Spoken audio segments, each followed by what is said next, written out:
umutima wanjye uhimbajwe n'Imana umukiza wanjye. Bakristo bavandimwe, Kristo Yesu akuzwe.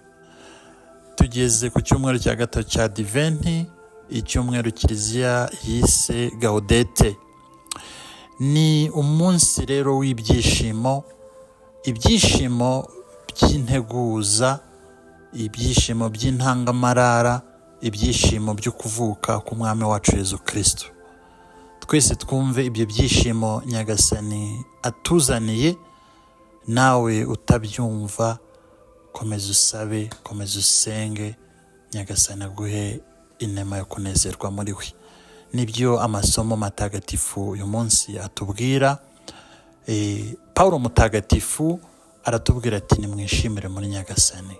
Mbisubiyemo, nimwishime, ubugwaneza bwanyu nibumenyekane hose. Umubyeyi wacu Bikira Mariya araririmba neza Magnificat, agaragaza uwo munezero muri Nyagasani. Ati roho yanjye irasingiza Nyagasani, n'umutima wanjye uhimbajwe n'Imana umukiza wanjye. Imana niyo soko y'ibyishimo byacu. Imana niyo soko y'amahoro yacu n'umunezero wacu. Ese ibyishimo byawe bishingiye kuki uyu munsi? Ese nawe waririmba Magnificat nka Bikira Mariya ukaririmba uti umutima wanjye uhimbajwe n'Imana umukiza wanjye?